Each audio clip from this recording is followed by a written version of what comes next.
Après 11 semaines de baisse consécutive sur Ethereum, on voit qu'on est actuellement en train de lutter pour ne pas passer dans cette 12e semaine de baisse consécutive.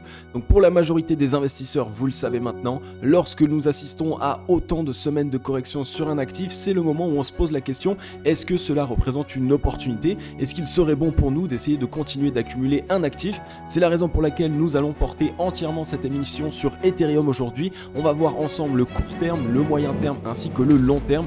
Est-ce que nous avons bel et bien ici une opportunité d'achat qui pourrait nous permettre par la suite évidemment d'avoir une certaine croissance et donc de bénéficier des gains par la suite. Donc on va aller voir ensemble le Bitcoin aussi pour faire un petit point en daily. On va voir Ethereum face au Bitcoin, on va voir Ethereum face au dollar et ensuite on va aller voir le DeFi Perp. Donc restez bien jusqu'au bout de cette émission parce qu'on va voir ensemble si Ethereum peut représenter une belle opportunité. Even when you feel low, you can still go.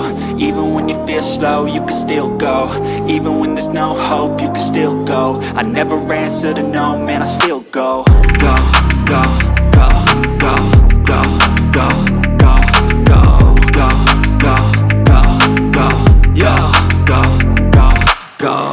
Hello à toute la team Logique, ravi de vous retrouver dans cette nouvelle analyse du marché crypto-monnaie. On est aujourd'hui le mercredi 22 juin 2022 et il est 15h48 à l'heure à laquelle je tourne cette émission. Alors je suis super content les amis de pouvoir vous retrouver dans cette émission, dans ce nouveau format d'émission plus court dans lequel je vous passe uniquement l'essentiel de ce qui se passe sur le marché crypto-monnaie et sur un actif en question. Aujourd'hui on va voir ensemble Ethereum. Hier vous avez été vraiment chaud bouillant, j'ai vu que vous avez kiffé ce type d'émission. Donc n'hésitez pas à essayer de brûler encore les likes et les commentaires, n'hésitez pas à me dire un petit peu ce que vous pensez de ce type d'émission raccourcie avec juste l'essentiel parce que ça me fait super plaisir et surtout j'ai besoin de votre retour pour m'assurer que ça vous plaise. Donc on l'a vu ensemble dans l'introduction, aujourd'hui au menu on va voir ensemble Ethereum sous toutes ses facettes, on va aller voir Ethereum face au Bitcoin, on va voir Ethereum face au dollar, donc Ethereum spot habituel et ensuite on va voir le DeFi Perp qui est aussi un indicateur qui peut ici nous assurer potentiellement un bottom ou non sur Ethereum. Alors juste avant ça, ce qu'on va faire en tout premier c'est qu'on va directement se passer le Bitcoin, vous le savez maintenant, en daily, il n'y a pas grand-chose pour l'instant à attendre. Si vous n'avez pas vu l'émission d'hier qui était axée essentiellement sur le Bitcoin, n'hésitez pas à aller la voir, elle s'affiche juste ici. On a vu ensemble ce qu'il pourrait se passer sur le court, moyen et long terme. On a surtout vu ensemble qu'est-ce qu'il faut faire absolument pour essayer de re-rentrer dans une dynamique haussière et donc de potentiellement trouver un bottom. Et donc de cette manière, vous le voyez pour l'instant, on n'a pas d'énormes réactions. On voit qu'on a un chandelier japonais hier qui a été plutôt gagné par les bears. Les bears ici ont totalement revendu, ils ont créé une mèche. Généralement, ça peut être un signal ici potentiellement de correction par la suite pour aller retester la demande puisque ici les acheteurs ont essayé d'envoyer le prix, ils ont essayé de démarrer un mouvement et finalement les vendeurs se sont montrés, donc ça montre qu'il y a encore un petit peu de force. Donc on surveille bien tout ça, on va voir un petit peu quelle clôture est-ce qu'on peut avoir sur cette fin de soirée et on voit qu'en plus de ça on a ici un volume qui est totalement décroissant, donc il n'y a pas grand chose qui s'y passe. On risque ici de se mettre à latéraliser comme expliqué dans la vidéo précédente. On a directement tracé notre Fibonacci et tant qu'on ne viendra pas ici casser la zone des 23 000 $, donc les 0,382 directement ici cette zone. Tant qu'on ne la casse pas à la hausse, alors à ce moment-là, on n'a rien à faire pour l'instant. Il faut juste attendre et essayer de trouver le point d'entrée optimal. Donc on surveille bien tout ça. Maintenant, si on regarde sur le RSI, on en a parlé là encore dans l'émission d'hier. Je vous avais dit que si on venait simplement au contact des 30 et qu'on se faisait rejeter, cela pourrait simplement nous montrer un signal de partir légèrement plus bas, combler le gap des futurs CME et ensuite trouver un rebond. On aurait du coup un bottom plus bas que le précédent. Tout le monde se dirait ok, on part plus bas, du coup on est de nouveau dans une tendance baissière. Mais de cette manière, cela mettrait en place une divergence haussière sur le RSI et donc sous les radars, j'ai envie de dire, on pourrait avoir une belle accumulation et donc un beau retour avec simplement une fausse cassure baissière afin d'aller combler le gap des futurs CME qui se trouve actuellement entre les 18 000 et les 19 000 $ et surtout de venir faire corriger les altcoins puisque ces derniers temps, cette petite consolidation profite très largement aux altcoins. Par contre, si on regarde de manière un petit peu plus long terme, j'ai envie de dire, le ratio long short ici, on est totalement dans la zone de survente. Donc on voit ici que les vendeurs n'ont plus de force, donc ils ne vont de toute façon pas pouvoir se permettre de déclencher une tendance baissière supplémentaire. Donc à la limite, comme je vous l'ai dit, on peut faire un petit fake out pour par la suite trouver un rebond, mais de toute façon ici à court terme on va avoir du mal à prolonger ici la continuation baissière. Donc dans tous les cas on risque d'avoir besoin de tester la demande ou alors de se mettre à consolider pour faire en sorte que les vendeurs puissent récupérer de la force, et étant donné qu'on est ici, comme vous le voyez, dans la zone de survente extrême. Ensuite, si on regarde rapidement maintenant sur le MACD, comme je vous l'ai montré hier, c'est plutôt propre. On a ici trois bottoms qui sont quasiment sur la même ligne. Donc pour l'instant, la force acheteuse est totalement en train d'essayer essayer de sauver, ils n'ont pas envie qu'on parte plus bas. On est en train ici de revenir tester non loin de la zone de neutralité qu'on risque d'aller tester. Donc à voir maintenant ce qui se passera sur les prochains jours. Donc pour l'instant, ne vous affolez pas, le Bitcoin n'est pas encore sur une réelle reprise haussière, on est à la limite sur un rebond court terme, mais tant qu'on n'a pas les indications que je vous ai partagées dans la vidéo d'hier, alors à ce moment-là, on ne commence pas à FOMO. Bien, le Bitcoin c'est une chose, mais la star du jour, la star de cette émission, c'est Ethereum. Que se passe-t-il sur Ether ? On est ici sur 11 semaines de baisse consécutive et on est en train d'assister ici à la 12e semaine. Quand est-ce que ça risque de s'arrêter réellement? On se pose la question, on commence à avoir peur totalement pour notre portefeuille et surtout pour cet actif. Alors comme on le voit, on a ici des spikes généralement de volume, donc on a vraiment cette impression ici que les vendeurs ont encore de plus en plus de force si on regarde simplement les volumes. Mais comme vous le voyez ici, le spike de volume est sur des chandeliers japonais qui sont combattus, donc des chandeliers japonais dans lesquels il y a eu ici de la pression acheteuse. Pareil ici pour ce spike, on était ici sur de la pression acheteuse. Donc ça c'est plutôt un bon signal puisque dans la descente on voit qu'on a toujours ici une grosse partie de la force acheteuse. On a ici toujours la smart money qui essaye de réaccumuler ces chandeliers japonais et donc on voit qu'on a vraiment ici des liquidités vendeuses qui sont totalement absorbées. Par la même occasion, comme vous le voyez, on est ici en weekly, donc on est vraiment sur le très long terme sur Ethereum et on est revenu dans cette zone ici. Comme je vous en ai parlé hier, cette zone, c'est la zone de rechargement acheteuse long terme. Donc, c'est dans cette zone ici que les institutionnels, les professionnels, les whales qui veulent essayer d'ouvrir des positions d'achat sur certains actifs qui ont un bon fondamental, eh bien, c'est exactement dans cette zone qu'ils commencent à le faire. Et donc, comme on le voit, on est en train de totalement absorber les liquidités vendeuses dès lors qu'on est arrivé dans cette zone. Donc, c'est un très, très, très bon signal. On risque ici potentiellement de rester un petit peu dans cette zone, mais vous le savez, cette zone est généralement une zone lorsqu'on a testé la demande et que la force acheteuse est présente. Alors c'est une zone dans laquelle on peut implémenter un bottom et surtout en weekly, ça peut nous permettre d'avoir une très très belle relance haussière. Voyons voir maintenant évidemment si les vendeurs sont essoufflés en weekly. Est-ce qu'après ces 11 semaines de baisse consécutive, est-ce qu'on est essoufflé ou est-ce qu'on a encore largement la force de pouvoir pousser plus bas? Eh bien comme on le voit, on est là pareil en train de revenir dans la zone de survente. On a eu une très grosse correction qui s'est faite très rapidement. On était en zone de surachat, on est directement revenu dans la zone de survente. Donc comme vous le voyez, on pourrait avoir encore une semaine latente, donc cette semaine-ci qui pourrait être latente, potentiellement encore une fois laisser traîner une petite mèche et par la suite essayer de racheter, mais tant qu'on clôture au-dessus ici des 0,786, alors dans ces cas-là on a des grandes chances de venir consolider et potentiellement ici implémenter un bottom si la force acheteuse est présente. Et comme je vous l'ai dit, dans cette zone de rechargement acheteuse, la smart money généralement continue d'accumuler des actifs qui ont un bon fondamental. Comme vous le savez, Ethereum, on est toujours sur le même fondamental. Si on regarde sur le MACD, pareil, on voit qu'on est en train de partir bien plus bas avec cette deuxième jambe baissière, mais le MACD lui est bien plus haut. Donc sous les radars ici, on est en train de créer une belle divergence haussière. Donc on est vraiment en train d'accumuler toute cette correction qui est arrivée dans cette zone de rechargement acheteuse. Donc là, une fois de plus, si on commence à avoir un retour à ce moment-là, on aura donc un double bottom qui va commencer à se mettre en place et il nous faudra casser la zone de neutralité pour s'assurer de la reprise. Et à ce moment-là, ce sera vraiment une très très belle reprise de la part de Ethereum ici. Donc surveillez bien ça. En weekly, on a Ether qui commence à s'essouffler de la part des vendeurs. Donc les vendeurs s'essoufflent sur cet actif. On arrive dans une zone de rechargement acheteuse. Donc ça veut dire qu'il y a de moins en moins de vendeurs puisqu'ils n'ont plus de force. Et de l'autre côté, il y a de plus en plus d'acheteurs puisqu'on est dans une zone dans laquelle les acheteurs se positionnent. Donc là, vraiment, on est sur de très très belles zones. On est passé même sous les 1000$, donc un Ether sous les 1000$. Beaucoup de personnes se demandaient ici quand on était dans les 3000, 4000$. Ok, je vais acheter de l'Ether, c'est maintenant, etc. Et maintenant qu'on est ici aux 1000$, plus personne ne veut en acheter. On est toujours sur un actif qui, fondamentalement parlant, est bon. Et on est surtout ici dans de très très belles zones de rechargement long terme. Si on regarde au niveau du ruban, on voit qu'il est toujours tout petit. On est en train légèrement d'assister au twist. Donc attention maintenant, on voudrait voir un rebond assez rapide pour éviter le twist parce que le twist, ça peut nous implémenter ici une tendance baissière à moyen et long terme et c'est pas du tout ce qu'on veut voir. Donc on aimerait assister à un certain rebond et le ruban, la bonne nouvelle, c'est qu'il est petit en termes de résistance actuellement vu qu'il est très resserré et donc il jouera une zone de résistance assez facile à franchir. Ce qui veut dire que si on vient à son contact, on pourrait la franchir assez rapidement, assez facilement pour réinverser la dynamique à moyen et long terme. Donc là, Ether, pareil, un actif à surveiller un maximum, 11 semaines de baisse consécutive. On est en train de travailler la 12e semaine. On est sur un niveau de support extrêmement long terme, là aussi par la même occasion. On voit que c'était une zone ici qui précédemment était une zone de résistance. Donc vraiment, vraiment à surveiller. Une fois de plus, il n'y a aucun conseil en investissement là-dedans. Je vous dis simplement ce qu'il se passe. Les vendeurs sont essoufflés. On est dans une zone de rechargement acheteuse. Beaucoup de personnes souhaitaient acheter de l'Ether et aujourd'hui n'osent pas le faire. Donc à vous maintenant, évidemment, de mettre en place un plan d'action d'investissement si vous souhaitez investir à l'intérieur.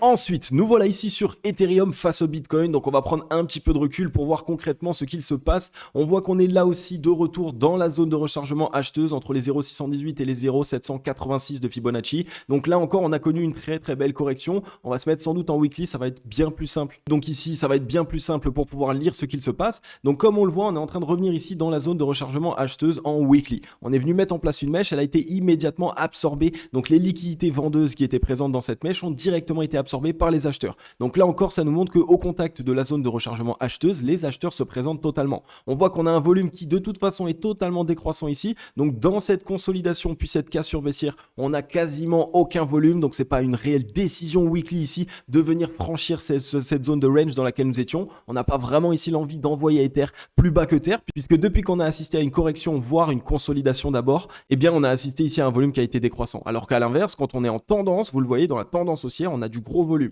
Et à chaque fois, on avait du gros volume. Donc ça montre qu'on a vraiment ici la smart money qui appuie les tendances haussières et qui laisse ici simplement les investisseurs sortir de leur position afin de pouvoir recharger dans ces zones de rechargement long terme.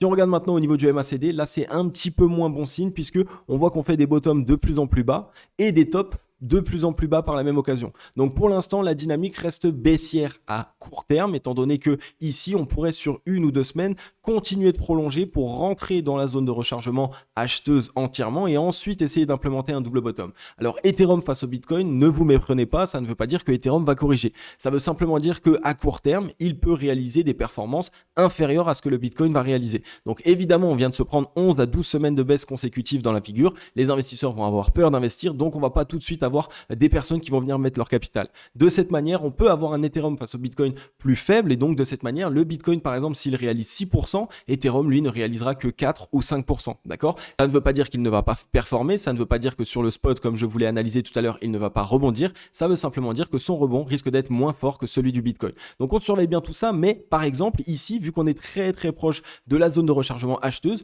lorsqu'on y arrivera, attention ici, on pourrait avoir un beau flippening, inversement de la tendance et donc à ce moment-là, Ether rattrapera largement ce que le Bitcoin a réalisé, donc les performances supplémentaires que le Bitcoin a réalisées, et il pourra se remettre à nouveau dans une tendance haussière en étant simplement revenu tester une zone de rechargement long terme. Si on regarde sur le ratio long short, pareil, on est non loin de la zone de survente, mais on n'y est pas encore. Donc il pourrait rester 2 à 3 semaines dans laquelle Ether serait légèrement moins fort. Donc à vous un petit peu de surveiller par rapport à votre stratégie. Mais si vous vous dites, ok, je préfère attendre que Ethereum soit plus fort que le Bitcoin avant de vouloir investir dedans, alors attendez encore quelques semaines qu'on arrive ici dans cette zone totalement de survente, donc la zone dans laquelle les vendeurs sont essoufflés et qu'on soit bien ici à l'intérieur de cette zone de rechargement acheteuse.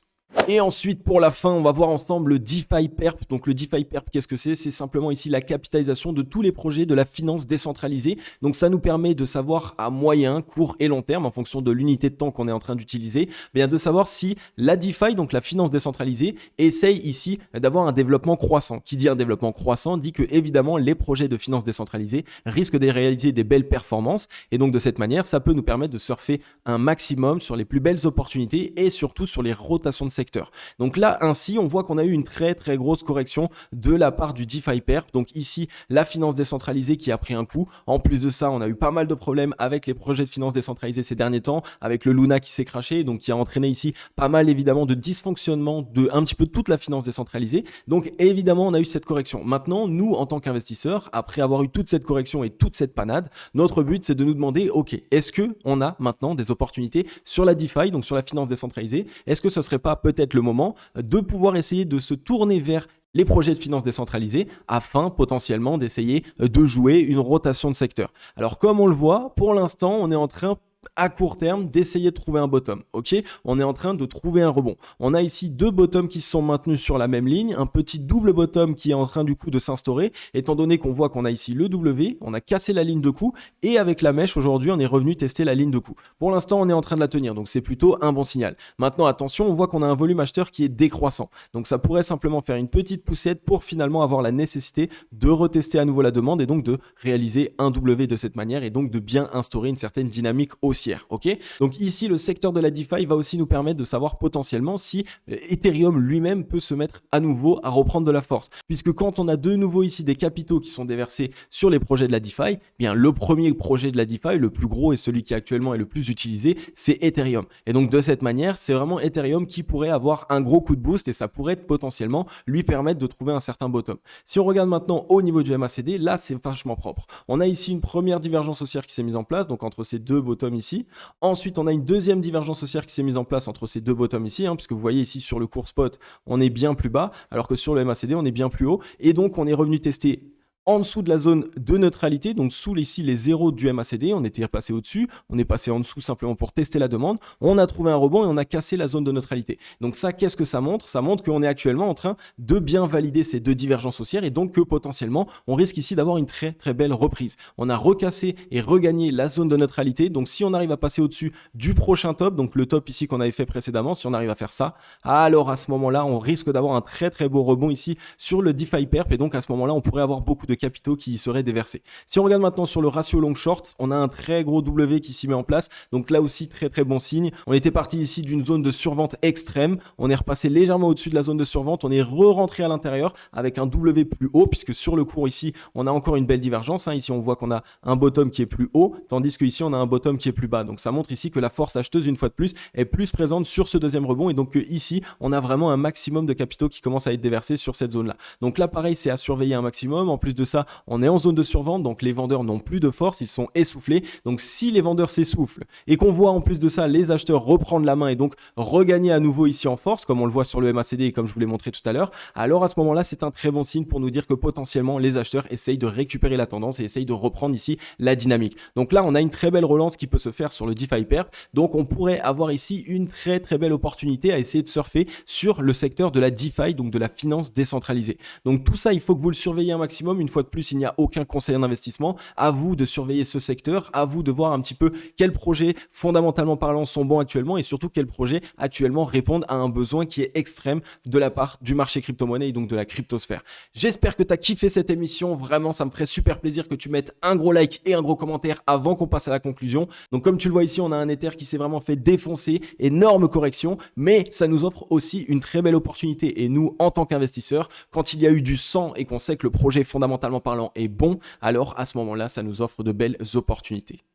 Ok la team logique, j'en ai fini avec cette émission. Comme d'habitude, j'espère qu'elle vous aura plu un maximum. En tout cas, moi, ça me fait vraiment super plaisir de pouvoir reprendre un petit peu les émissions quotidiennes, de pouvoir ici vous voir au quotidien, de revoir un petit peu tous les membres, tous les fidèles. Ça fait vraiment super plaisir, ça fait chaud au cœur les amis. Alors comme vous l'avez vu aujourd'hui, petite émission spéciale sur Ethereum parce que j'y vois aujourd'hui une très belle opportunité. On a un Ether qui est passé sous les 1000 $. On n'aurait jamais pensé le voir sous les 1000 $ ces derniers temps. Et donc, il est aussi assez important, j'ai envie de dire, de remettre en avant une analyse moyen et long terme pour voir est-ce que ici on est sur une opportunité ou est-ce qu'on est simplement ici sur un bain de sang et qu'il faut absolument pas investir. Et aujourd'hui, on voit que la force acheteuse est en train de se rediriger à nouveau. On est de nouveau en train d'absorber les liquidités vendeuses, donc les acheteurs se représentent sur Ether. Sur pas mal d'indicateurs, tout cela se confirme. Donc le DeFi Perp, donc ici vraiment la capitalisation totale de la finance décentralisée, donc ici tous les capitaux qui vont y être déversés nous montre qu'il y a des capitaux qui vont y être déversés. On a ici Ether face au Bitcoin là aussi qui nous montre que d'ici quelques semaines, on risque d'avoir une fois de plus un Ether face au Bitcoin qui reprend de la force. Donc là encore, c'est un bon signe. Et troisième ici, on a Ethereum lui-même contre le dollar qui est actuellement dans une plutôt belle reprise et surtout qui est totalement essoufflé à court et moyen terme.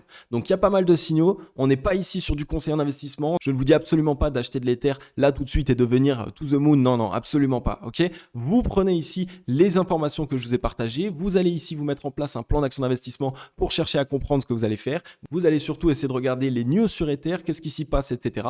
Et une fois que vous avez toutes les informations, une fois que tout vous valide, alors à ce moment-là, les amis, n'hésitez pas. C'est vrai que souvent on hésite, souvent on se dit ok, je vais franchir le cap et on le fait pas. Et après, on regrette. Donc les regrets, ça peut vraiment être mauvais. Les regrets, c'est vraiment quelque chose qui peut totalement nous plomber en tant qu'investisseur, puisqu'on se dit oh là là, mais j'aurais pu faire ça, j'aurais pu faire ça. Et à chaque fois, on est dans le passé au lieu de penser au présent et penser au futur. Ok, je vais vous laisser sur cette phrase, la team. En tout cas, ça m'a fait super plaisir de vous faire cette émission. Si vous avez kiffé, n'hésitez pas à mettre un gros like et un gros commentaire. Et comme d'habitude, je vais vous souhaiter à tous et à toutes une agréable journée ou une agréable soirée. C'était Cryptologique.